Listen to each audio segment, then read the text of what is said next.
아멘. 여호수아 성을 쳤네. 여리고 여호수아 성을 쳤네. 여리고 나팔 소리에 무너졌네. 여리고. 뭔지 아십니까? 우리 찬양대의 찬양인데, 저는 여리고성 전투를 이렇게 떠올리면 항상 이 찬양이 생각납니다. 젊었을 때 좀 많이 그래도 여러 번 불렀던 그런 찬양인데요. 찬양에 대해서 찬양 드리면 전부 다 목소리가 여호수아 이러면서 찬양했던 그런 기억이 납니다. 자, 이스라엘 백성들은 가나안과의 첫 전투인 여리고성 전투에서 하루에 한 바퀴씩, 그리고 마지막 날은 7바퀴를 돈 후에 제사장들이 나팔을 불면 모두가 동시에 한 목소리를 외치는 그 전략으로 여리고성 전투에 임하게 되었습니다. 지난 우리 금요 집회 때 살펴보았던 것처럼 하나님은 이 여리고 작전을 할 때 특별한 명령을 내리셨습니다. 그 명령이 무엇이었냐면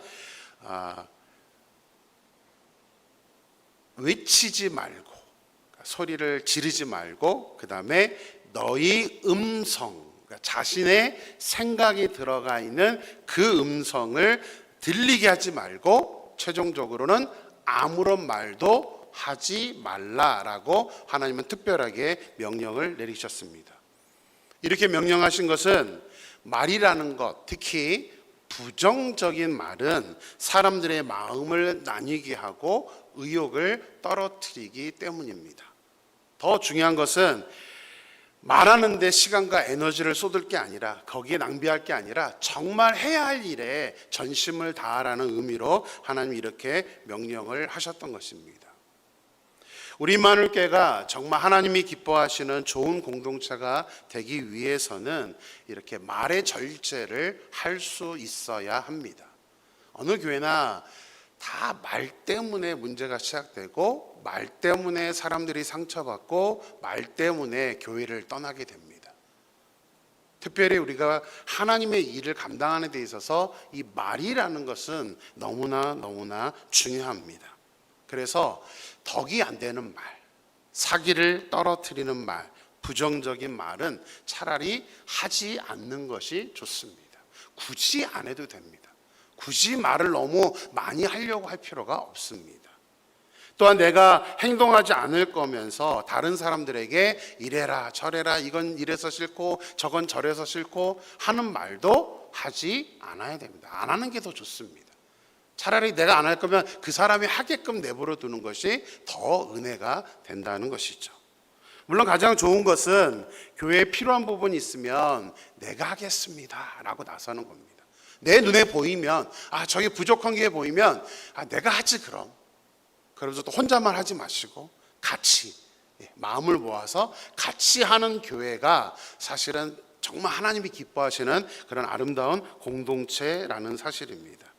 저는 우리 임마누엘 교회가 이렇게 말을 좀 절제할 수 있는 그런 교회, 그리고 이왕이면 함께 하자, 이거 하지 말자 저거 하지 말자가 아니라 그래 한번 해보자, 한번 해봅시다 이러면서 함께 움직임으로 말미암아 정말 하나님이 기뻐하시는 그런 은혜의 공동체를 우리 함께 서로 만들어 나갈 수 있게 되기를 주님의 이름으로 축원합니다.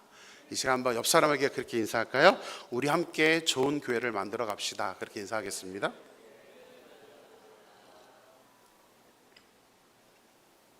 자, 오늘 우리가 읽은 여호수아 6장 22절부터 25절까지는 그런 하나님의 명령, 말을 하지 말라는 그런 하나님의 명령에 잘 순종하여서 여리고성을 무너뜨린 후에 일어난 일입니다. 제가 이제 공동체, 이런 교회가 되게 하소서라는 제목으로 계속 설교를 하고 있다 보니까 여호수아 전체를 보는 게 아니라 이제 부분 공동체에 적용할 부분들만 지금 말씀을 살펴보고 있습니다. 여리고성이 무너진 후에 여호수아는 정탐꾼을 도왔던 기생 라합과 그의 가정을 살려주라고 명령을 합니다. 자, 우리는 여기서 어떤 공동체가 좋은 공동체인가라는 것을 이 본문의 말씀을 통해서 교훈을 받을 수 있습니다. 자, 하나님은 여리고성을 무너뜨릴 때 모든 전리품들은 다 하나님께 바치고 여리고성 사람들과 가축들은 전부 진멸하라고 명령을 하셨습니다. 이제 말만 명령하신 게 아니라 이제 구체적으로 승리한 이후에 어떻게 할 것인지에 대해서 명령을 하시면서 여호수아는 한 가지를 특별히 당부를 합니다. 모든 사람들은 다 진멸하되 라합과 그녀의 가정만큼은 살려주라라고 명령을 합니다. 혹시나 이 승리의 도취에서 이스라엘 백성들이 잘못할 수 있을까봐 여호수아는 반복해서 이런 명령을 내렸던 것입니다. 그런데 단순히 이 가정을 살려주는, 목숨을 구원해주는 것에 그치는 것이 아니었습니다. 25절 말씀, 오늘 읽은 25절 말씀 같이 한번 읽겠습니다. 25절입니다.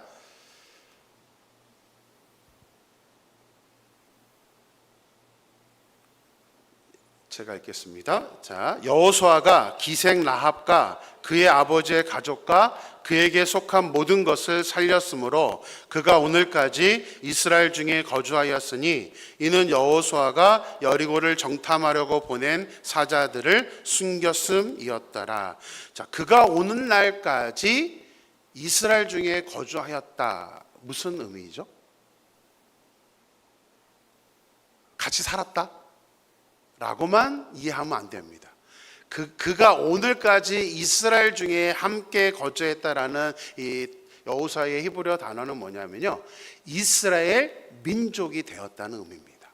그러니까 단순히 같이 살게끔 허락해주는 그 차원을 넘어서서 이스라엘 민족으로 편입을 시켜 주었다는 그런 의미입니다.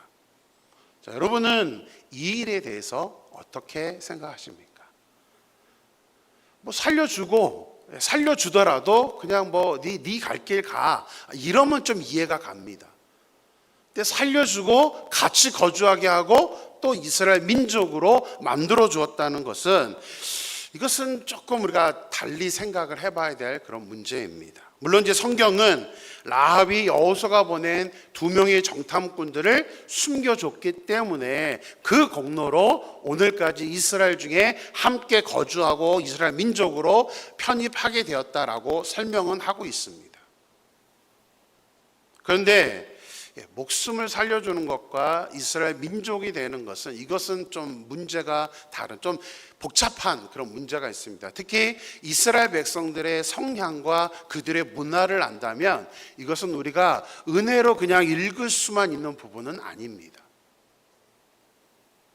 특히 성경은 아주 간단하게 여호수아가 명령을 했고, 본문을 보면 백성들은 아무도 여기에 이의를 제기하지 않고 그냥 받아들여서 이 라합과 라합의 가족들이 이스라엘 땅에 거주하면서 이스라엘 민족이 되었다, 이렇게만 설명하고 있습니다. 어떤 문화인지 우리가 잠깐만 좀 구체적으로 한번 살펴보면요, 이스라엘 민족들은 굉장히 이제 율법적인 그런 사람들입니다. 이렇게 맺고 끊음이 굉장히 좀 정확한 그런 사람들입니다. 자, 성경은 의도적으로 라합에 대해서 소개를 할 때에 꼭 꼬리표를 붙여놨습니다. 우리 좀 전에 읽었던 25절도 보면 라합 앞에 뭐가 붙어 있죠? 기생이라는 단어가 붙어 있습니다. 그냥 일반 여인이 아닙니다. 기생 라합. 성경이 굉장히 의도적으로 쓰고 있는데요, 기생 라합이라고 소개를 하고 있고요. 22절 보겠습니다. 같이 읽습니다. 여호수아가 그 땅을 정탐한 2사람에게 이르되 그 기생의 집에 들어가서 너희가 그 여인에게 맹세한 대로 그와 그에게 속한 모든 것을 이끌어내라 하매. 자, 여호수아가 여리고를 정탐한 2사람에게 특별히 먼저 명령을 하죠. 라합과 그의 가족들을 돌보라는, 구원하라는 그 명령을 하는데, 성경은 의도적으로 이름을 밝히지 않고 뭐라고 밝혔어요? 그냥 기생이라고만 밝혔습니다. 그 기생의 집에 들어가서 뭐를 말하는 걸까요? 왜 성경이 이렇게 기생이라는 단어에 포커스를 맞춰서 이것을 말하고 있는 걸까요? 라합이 기생이라는 그 신분이 이게 문제가 있다는 것, 쉽지 않았다는 것을 의도적으로 강조하기 위해서입니다. 이스라엘 백성들은 율법적인 사람들이었습니다. 굉장히 율법에 철저하였고 또 그 율법을 또 받은 지가 그렇게 오래되지 않았습니다. 이 여호수아서 바로 전에 모세는 죽기 바로 직전에 이스라엘 백성들에게 시내산에서 받은 율법을 다시 한번 가르칩니다. 그게 어느 성경이죠? 신명기입니다. 신명기에서 아예 작정하고 모세는 율법이 이래 하면서 이것을 가르쳐 주었고, 또 레위기에 보면 모세가 시내산에서 받은 그 율법들을 한 달 동안이나 자세하게 설명을 해 주었습니다. 그 율법들을 보면 유독 음행에 대한 이야기가 많습니다. 기생, 이 단어가 굉장히 많이 반복해서 나옵니다. 그만큼 하나님은 이 음행하는 것을 너무나 싫어하셨습니다. 하나님이 싫어하시면서 율법에 기록을 해놨기 때문에 이스라엘 백성들 역시도 이거는 용납할 수 없는 문제라고 인식을 했던 것입니다. 특별히 레위기 20장을 보면요, 반드시 죽여야 하는 죄, 제목이 그렇게 써 있습니다. 여러분 성경 보시면 반드시 죽여야 하는 죄라는 타이틀로 설명이 되어 있는데, 거기에 뭐가 나오냐면 음행이 쫙 이렇게 열거되어 있습니다. 반드시 죽여야 하는 죄의 대부분은 음행입니다. 음행하면 무조건 죽여라, 사형이죠. 근데 그 사형도 어떻게 죽이냐면 돌로 쳐서 죽인 겁니다. 자비도 없습니다. 돌로 맞아서 계속 고통을 느끼면서 죽이게 하는 것이 이 음행에 대한 죄과였습니다. 그 정도로 싫어하셨습니다. 레위기 19장 29절도 한번 같이 보겠습니다. 같이 읽을까요?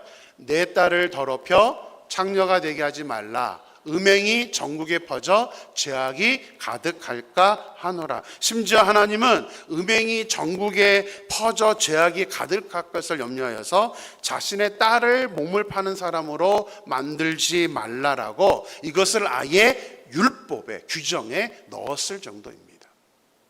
그만큼 싫어하시는 거죠. 그런데 라합이 누구라는 거예요? 이렇게 이스라엘 백성들이 싫어하는 몸을 파는 여인이었습니다. 그뿐만이 아닙니다. 라합은 몸을 파는 여인인 것도 있지만 더 중요한 건 뭐냐면 이스라엘 백성들이 증오하는 이방인이었습니다. 이스라엘 사람들은 참 좋은 모습도 많지만 참 못된 것은 자신이 선민이라는 것 때문에 유대인이 아닌 사람들을 굉장히 경멸했습니다. 심지어는요, 이스라엘 백성들은 하루에 이제 3번씩 기도를 하는데, 특별히 아침에 눈을 뜨자마자 기도한 게 어떤 기도인지 아세요? 하나님, 제가 이방인이 아니어서 감사합니다. 이렇게 기도했대요. 그 정도로 이방인은 너무너무 싫어합니다. 라합은 이스라엘 백성들이 싫어했던, 경멸했던 그런 이방인이었습니다. 갈라디아서 2장 11절 12절 말씀을 같이 한번 보겠습니다. 같이 읽을까요? 게바가 안디옥에 이르렀을 때에 책망받을 일이 있기로 내가 그를 대면하여 책망하였노라. 야고보에서 온 어떤 이들이 이르기 전에 게바가 이방인과 함께 먹다가 그들이 오매 그가 할례자들을 두려워하여 떠나 물러가매.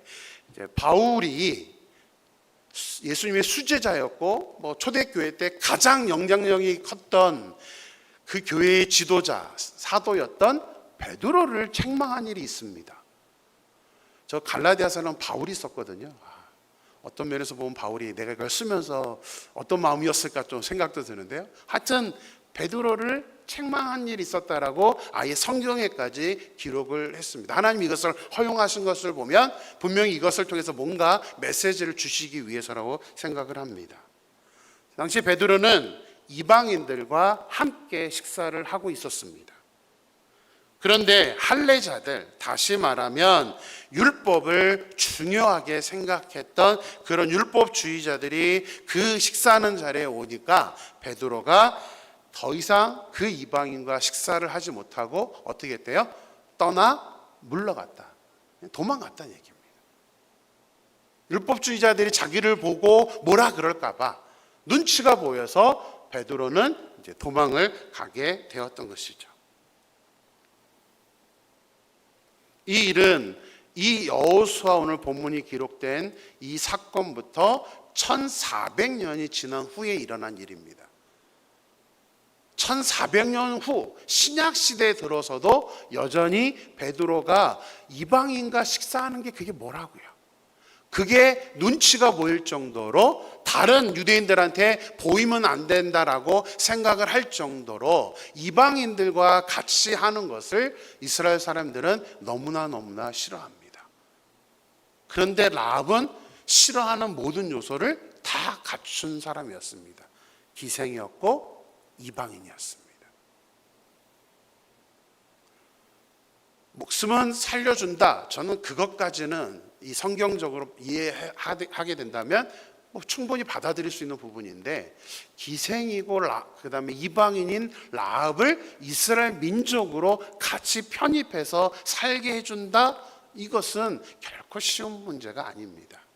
결코 우리가 그냥 단순하게 생각해서는 안 되는 문제입니다. 만약에 이런 일이 우리 임마누엘 교회에 일어난다면 어떻게 될까요? 이 사건이 지금 우리에게 일어난다면 말입니다. 기생인 라합과 같은 사람을 우리가 포용할 수 있을까요? 아무 마음의 거리낌 없이 라합의 인격을 존중해 줄 수 있을까요? 라합을 기생이 아니라 하나님의 사람으로 우리가 바라볼 수 있을까요? 그 숙제를 안고 여호수아 6장에 기록된 이스라엘 백성들이 라합과 가족들을 이스라엘 민족으로 받아들인 그 사건을 통해서 하나님이 우리 임마누엘 공동체에 말씀하시고자 하는 교훈이 무엇인지를 오늘 이제 마지막 부분에 한번 살펴보도록 하겠습니다. 지난번 설교 때도 말씀을 드렸던 것처럼 보편적인 생각을 뛰어넘는 것, 이것이 우리가 믿음을 가진 사람들의 모습입니다. 모두 다 생각하고 모두 다 하는 행동을 똑같이 한다면 우리는 굳이 크리스찬이라고 이름을 붙일 이유가 없습니다. 우리가 거룩한, 하나님 우리에게 거룩한 사람이 되어라 라고 말하는 것은 뭐냐면 구별되다예요. 거룩이라는 뜻은 구별되는 거예요. 세상 사람들과는 좀 다른 모습이 우리에게 적어도 조금씩이라도 다른 모습이 나타나야 우리가 하나님의 자녀지라는 것이 구별된 사람, 거룩한 사람이라는 것의 정의입니다. 그렇다면 우리가 어떻게 달라질 수 있죠? 이 부분에서 어떻게 달라져야 우리 공동체가 하나님이 기뻐하시는 좀 구별된 공동체가 될 수 있느냐, 그런 부분입니다. 자, 일반적인 생각을 한번 해보겠습니다. 기생이, 몸을 파는 여인이 우리 임마누엘 교회에 등록을 했습니다. 우리 임마누엘 교회가 그분을 등록 교인으로 받아줄 수 있을까요? 아직 경험해 본 일이 없으니까 판단하기가 쉽지 않죠. 어떡하지? 만약에 제가 다 밝힙니다. 이제 성경도 기생 라합 이렇게 하는 것처럼, 저분은 몸을 파는 여인입니다. 우리 이 구역에 편성하겠습니다. 우리 받아들입시다 라고 한다면 여러분은 어떻게 반응을 할 것 같습니까?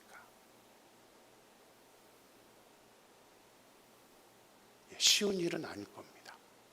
일반적인 생각이라면 당연히 아마 저에게 찾아들 오실 겁니다. 목사님, 안 됩니다. 그거는 있을 수 없습니다. 우리 임마누엘 교회가 어떤 교회인데요? 할 수 없습니다. 아마 제가 그래도 받아들입시다 라고 한다면 아마 제 생각에는 우리 임마누엘 교인분들 중에서는 아마 그러면 목사님 제가 나가겠습니다 하는 분이 생길지도 모르겠습니다. 안 그러기를 물론 바라지만 그럴지도 모릅니다. 아니, 몸 파는 여인이 아니더라도 사실은 우리 마음속에 이런 정도의 사람이면 우리 교회 안 오면 좋은 게 아닐까? 라는 생각을 하는 분들도 많을 것입니다. 그게 보편적인 생각입니다. 그게 일반적인 사람, 믿음이 없는 사람들이 갖게 되는 그런 생각이라는 것입니다. 자, 그러면 한번 생각해 보죠. 왜 받아들일 수 없죠?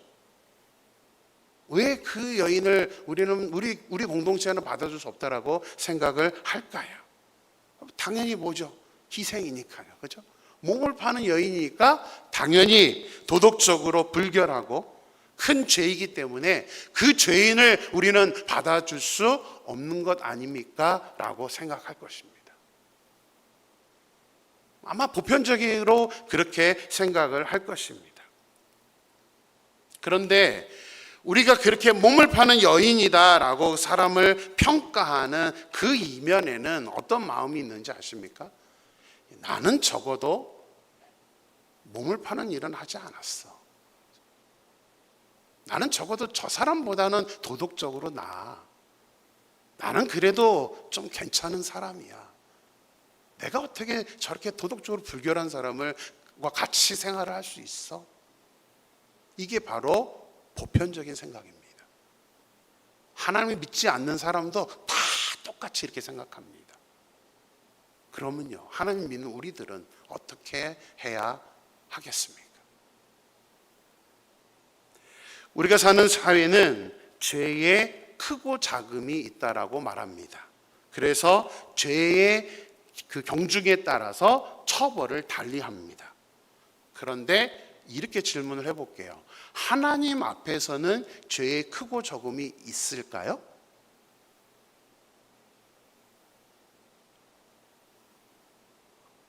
너무 충격적인 얘기라고 써서 다들 표정들이 되게 충격을 받고 있는 모습인데요. 자, 하나님 앞에서는 죄의 크고 작음이 있을까요? 성경적으로 한번 풀어드리겠습니다. 자, 예수님이 이에 대해서 산상수훈에서 너무나 명확하게 설명을 해 주셨습니다. 자, 우리 마태복음 5장 21절 같이 읽을까요? 옛사람에게 말한 바 살인하지 말라. 누구든지 살인하면 심판을 받게 되리라 하였다는 것을 너희가 들었으나, 예수님도 죄 중에서 사람들이 보편적으로 가장 큰 죄라고 생각하는 게 뭐예요? 살인이기 때문에 살인을 이제 끄집어냈습니다. 자, 살인하면 심판을 받게 돼. 우리는 성경에서 들었어. 너희도 다 들었어. 라고 말을 합니다. 구약의 율법에서도 이제 동해복수법이라고 그래서 우리가 잘 아는 표현이 있습니다. 눈에는 눈, 이에는 이. 그죠? 구약에 보면 당한 대로 갚아주라는 그런 법이 있다 보니까 유대인들은 굉장히 의식이 강합니다. 그래서 살인한 사람은 반드시 죽여야 돼라고 생각을 했던 것입니다. 근데 유대인만이 아니죠. 우리도 마찬가지입니다. 누군가가 살인의 죄를 지으면 마땅히 저 사람은 제일 큰 죄를 졌기 때문에 살인을 죽여도 마땅해 라고 우리는 일반적으로 생각을 하게 됩니다. 예수님도 사람들이 그렇게 생각하니까 살인죄에 대해서 언급을 하셨는데 중요한 건 그 다음입니다. 예수님이 이렇게 저 21절 말씀을 언급한 이유가 있습니다. 22절 말씀을 같이 보겠습니다. 나는 너희에게 이르노니 형제에게 노하는 자마다 심판을 받게 되고 형제를 대하여 라가라는 자는 공회에 잡혀가게 되고 미련한 놈이라 하는 자는 지옥불에 들어가게 되리라. 예수님은 살인죄만 심판을 받는 죄가 아니라 형제에게 노하는 사람들도, 화내는 사람들도 뭐 한다고요? 심판을 받게 된다라고 말씀하고 있습니다. 더 나아가면 형제를 대하여 뭐라고 하는 자요? 라가라. 라가, 밖에 나가, 그게 나가 아니죠? 들어보셨죠? 라가가 뭐죠? 멍청한 사람이라는 뜻입니다. 우리가 만약에 다른 형제, 저 멍청한 거, 우리 자녀들 키우신 분들 솔직하게 한번 고백해 보세요. 우리 자녀 키우면서 아유 저 멍청한 거, 이런 말 안 해봤던 분 계십니까? 다들 너무 나이스해서 우리 아이들을 잘 키워주셨죠. 네. 멍청한 사람이라고 하는 자는 어디에 잡혀간다고요? 재판, 공회에 잡혀가고요. 미련한 놈이라 하는 자는 어디에 들어간대요? 지옥불에. 이걸 어떻게 이해해야 될까요? 이 말씀을 어떻게 우리는 받아들여야 될까요?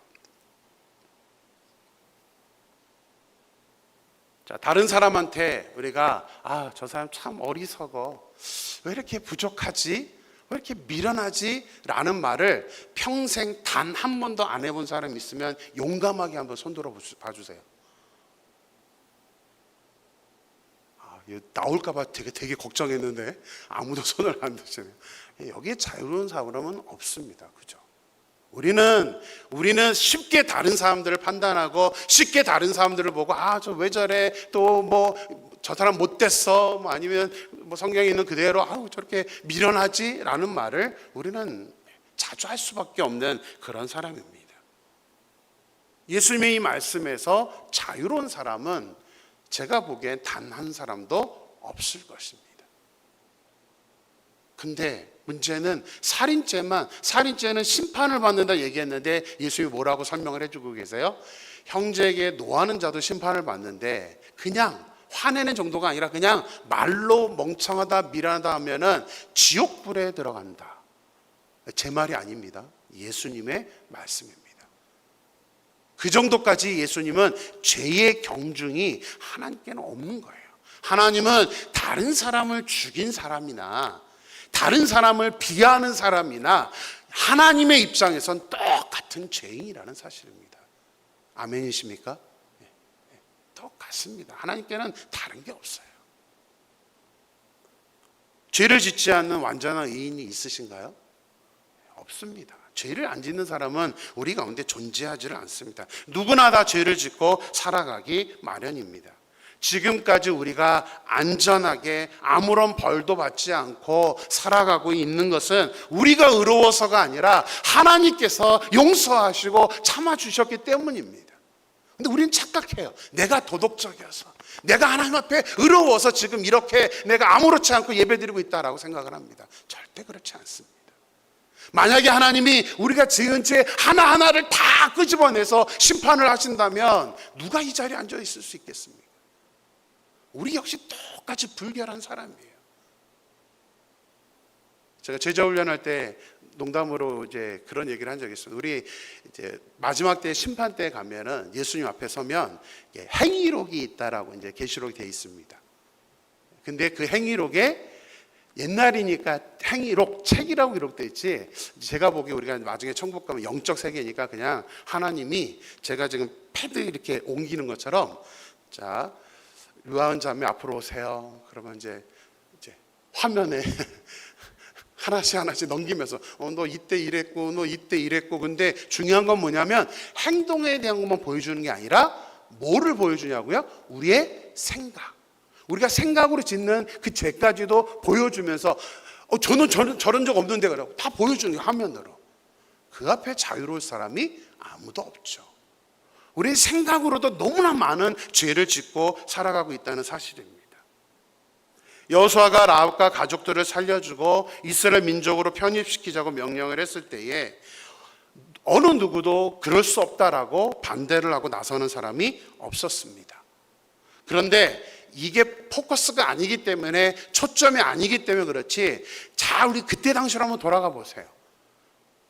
기생 이방인을 살려주자, 그리고 우리 이스라엘 민족이 되게 해주자는 그 여호수아의 여호수아가 명령을 했었을 때에 모든 전체 이스라엘 백성들이 다 오케이 했을까요? 저는 아니라고 생각합니다. 분명히 그 안에는 분명히 거북함을 갖고 있는 사람도 있었을 것입니다. 아니, 여기서 왜 저러지? 굳이 왜? 우리도 이미 인구가 너무 많은데 왜 굳이 저 사람들을 살려주고 저 사람들을 우리 민족으로 편성시켜주지? 아마 이런 불편한 마음을 갖고 있었던 사람도 있었을 것입니다. 그러나 성경에 왜 그게 없느냐? 저는 지난번 금요 예배 때 말씀드렸던 그 결과가 아닐까라고 생각이 들어요. 이스라엘 백성들이 마음이 나뉘지 않도록, 또 무엇보다도 가나안 정복이라는 하나님의 명령에 집중하기 위해서 하나님께서 자기의 생각을 말하지 마, 아무 말도 하지 마 라는 명령을 하셨던 것이 지금도 이스라엘 백성들에게 잘 적용이 되어서 이스라엘 백성들이 순종한 결과라고 저는 생각합니다. 그러니까 굳이 말하지 않는 거예요. 말해봤자 또 혼날 수도 있고.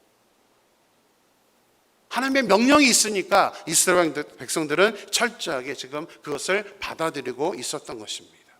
중요한 것은 이때 받아들인 것만이 아닙니다. 우리 마태복음 1장 5절을 보겠습니다. 같이 읽겠습니다. 살몬은 라합에게서 보아스를 낳고 보아스는 룻에게서 오벳을 낳고 오벳은 이새를 낳고, 이게 무슨 족보인지 아십니까? 다윗의 족보이고 예수님의 족보입니다. 라합은 단순히 목숨을 구원을 받은 그 차원, 아니 단순히 또 이스라엘 백성에 편입되어 있는 그 차원으로 끝난 게 아니라 하나님은 라합을 어떻게 사용해 주셨어요? 다윗의 조상으로, 누구의 조상으로? 예수님의 조상으로 삼아 주셨던 것입니다. 저기에 보면 두 가지 사실 때문에 놀랍니다. 이 족보를 보면 두 가지를 여러분 한번 찾아보세요. 어떤 좀 독특한 점이 있습니다. 첫 번째는 뭐가 빠져요? 라합에게 꼬리 붙어 있던 단어가 빠지죠. 어떤 단어가 빠져 있습니까? 기생이라는 단어가 빠져 있습니다. 이제 예수님의 조상이 되었고 다윗의 할머니가 되니까 더 이상 기생이라는 단어가 없어지는 거예요. 라합의 정체성은 기생이 이제는 아니에요. 더 이상. 여호수아에서는 기생이었을지 모르지만 이제 라합은 다윗의 할머니로서 예수님의 조상으로서 저렇게 건재하게 서 있게 되었다는 것이죠. 하나님께 쓰임받는 사람이 되었다는 사실입니다. 또 하나 있습니다. 또 하나. 어떤 이름이 딱 들어오지 않습니까? 보아스라는 단어가 들어옵니다. 보아스가 누구죠? 보아스. 어디서 들어보긴 들어본 이름인데요. 룻의 남편입니다. 그죠? 그 얘기는 라합은 룻과 어떤 관계가 돼요? 시어머니 관계가 되는 겁니다. 라합은 그냥 자기가 정탐꾼을 살려준 그런 기생이었는데 이스라엘 백성들 안에 들어가서 나중에는 보아스를 낳고 그 보아스가 룻과 결혼한 다음에 다윗의 가문으로 이어가는 거죠. 성경에 그 유명했던 인물들이 이 라합에게서부터 이렇게 시작되고 있다는 것을 보게 됩니다. 라합은 왕의 족보에 오르면서 더 이상 기생 라합이 아니라 왕의 왕손인 그 라합이 되어버렸던 것입니다. 하나님께서 그렇게 라합의 위치를 올려주시고 라합을 그렇게 사용하셨던 것입니다. 일반적인 생각은 이 사람을 한번 정죄하기 시작하면 이 사람은 안돼가 끝입니다. 근데 하나님은 절대 그렇게 보지 않습니다. 하나님이 보시는 눈은 우리와 다릅니다. 저 사람, 제자훈련 때 또 하나 제가 설명드리는 게 있습니다. 우리가 천국에 가면 세 가지 사실 때문에 놀란다고 한번 말씀드렸죠. 제자훈련 팀들 배우셨죠? 첫째는 뭐 때문에 놀란다고요? 우와, 저런 사람이 천국에 올라와서? 우리가 세상에서 판단했을 때 저 사람은 나쁜 사람, 절대 오면 안 되는 사람, 예를 들면 김일성 뭐 이런 사람. 근데 그런 사람이 천국에 올라와 있는 거예요. 두 번째는요, 제가 저를 빗대어서 저를 희생해서 했죠. 이보석 목사가 안 올라왔네? 무슨 말입니까? 우리가 보기에 완벽해 보이는 사람일지라도 결과적으로 구원은 모르는 거죠. 세 번째는 뭐 때문에 놀라요? 내가 들어와 있는 것 때문에 놀란다고 그랬죠. 우리 이것을 기억했으면 좋겠습니다. 어떤 사람에 대해서 우리가 자꾸 평가하게 되고 판단하게 되면 이것만 떠올리세요. 하나님이 보시는 시각은 우리의 시각과는 전혀 다릅니다. 우리는 그저 지금 보여있는 모습, 과거의 모습, 그것만 보면서 저 사람은 절대 안 돼, 그렇게 말하는 순간 어쩌면 하나님이 너도 절대 안 돼 그럴지도 몰라요. 절대 우리가 사람을 놓고 그렇게 그냥 우리 마음대로 평가해서는 안 된다는 사실입니다.